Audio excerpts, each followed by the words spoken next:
Let's look at the new town office. Yeah. Okay, so I've updated a little bit the timeline sheet for this meeting. I mean, basically there's a few things that have been accomplished in terms of making the presentation available. That was done by the architect. It's on the website. We created a survey for East Dorset residents relative to the future of the town office. We've updated the renovation construction figures for the current facility. And then we've created a generalized survey for all residents to partake in with regard to the concept for Raptor Lane. So the solicitation is ongoing. We sent out postcards to over 1,300 households or addresses in early May. And I'll be honest, I kind of was hoping for a little bit better uptake from the postcards, but I think we got around maybe 60 or 70 new surveys. So we're right at around 90 for the town office, and I think it's around 40 or 45 for the East Dorset the East Dorset survey. And let's see, we're kind of starting, or this week we're going to be prepping and potentially clearing some of the underbrush just in that general area where like the driveway for the site might be. And then also clearing a little bit of the same thing, kind of underbrush. There's like secondary growth that's brushy that we need to get out of there if we're going to have site visits. So we're going to try to do that over the next week or so and try to get maybe like where the building footprint would be somewhat staked out, and then put a sign up so that when people are visiting Raptor Lane, they could kind of either walk it or visualize it for themselves. And then the next step there would be to set up actual site, series of site visits for just the general public and to answer any kind of questions. Trying to think with the surveys, I think that I've got a pie chart for the town office at Raptor Lane survey. This is showing 89 total participants, and 59 saying, that they support the project as presented, or, they support it in concept, and 12 don't support, and then 18 said they weren't sure yet. So if you refer to the pie chart, it ends up being 66% support. Let's see, 20% not sure, and 13% said they don't support it. On the East Dorset side, it's not as easy to boil the numbers down because we have essentially a ranked choice survey with, I believe, 7 choices. But long story short, the green space and library annex / community space have the 2 lowest scores, lowest being, 1 being the best option for people and 7 being the worst option. So you can see the difference there is pretty slim between green space and library and / community space, but those being kind of the 2 top tiers. And I think on both surveys, I think we're going to we have some posters around town. I think we're going to try to, continue to solicit. We may put some ads in the paper, continue to send out kind of email updates to our folks that are on that list.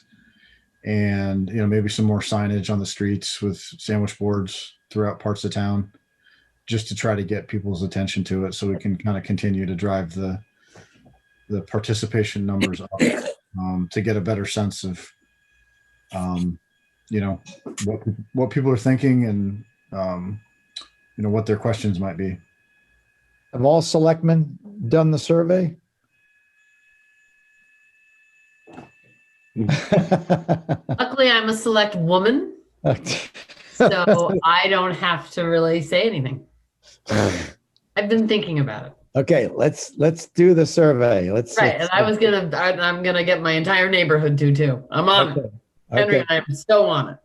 good, good. Just curious, Rob, on for those who were not supportive or not sure, were there any sort of themes of comments that with the first batch, I kind of read through them all, but Yeah. I'm curious whether that's you're seeing themes. I mean, probably with the don't support, it's the most common theme would be cost. Just I don't know if it's the mill rate costs or if it's just the thought of spending those kind of dollars. My sense is it's just the thought of the dollars and with the millions behind it that people just are struggling with it, I guess. But that's only 12 of the 89, I think. So Was there any real commentary on location that anybody concerned with where it is? I didn't see it the first time. Yeah, I mean, there's definitely there's commentary about it. I don't know that there's a common thread, but there's definitely there's some where there's comments of like, oh geez, it would be nice to see it from the road, and then there's the flip side of that of, oh good, I don't want to see it from the road. So it kind of runs the gamut.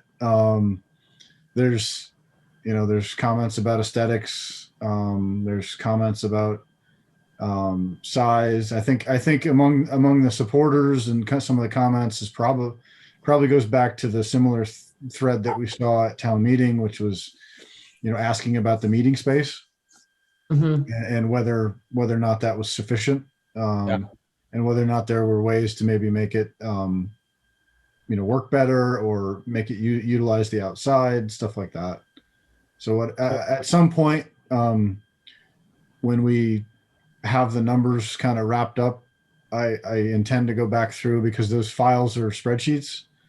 So in order to pull the comments out, it's not an easy process. So I kind of only want to do it once. And at that point, we can then integrate from that into like a Word file and get it in a PDF, so that the comments will be much more succinct and much easier to read through fairly quickly. And I'm, hoping that we can do that and have that kind of accompany maybe like a pie chart or something that says what people, what the results were, I guess. Yeah, just anecdotally, that's those are the comments that I've heard as well, that there's a need for larger kind of community accessible space, and we can certainly enlarge the space. I mean, already the space is more than twice what we have now, but we can enlarge it even further by encroaching a little bit on closet space that is, and not eliminating closet space, but just by encroaching on it a little bit, and that there'll be little downside, I think, to that, and that'll add 20-25% to the space. Beyond that, we'd have to encroach upon office space and public space within the office building, and which we could do, but we need to stay under 6,000 square feet. Yep. That's kind of a firm number, because we incur all sorts of additional expenses and reviews if we go larger than 6,000 square feet.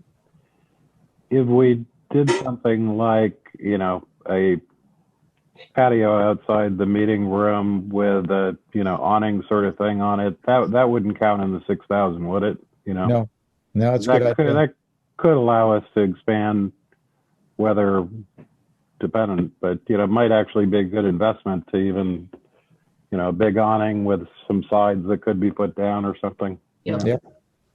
And just so it's a reminder that we are recording this, and just for the folks at home, what Henry's talking about with the 6,000 square feet is once our understanding from the design team with the architects, once in this case, once you go over 6,000 square feet, there becomes a potential need for sprinklers, which in this is a standalone site with no, municipal water, which means that there has to be large tanks that go into the ground, and just it adds.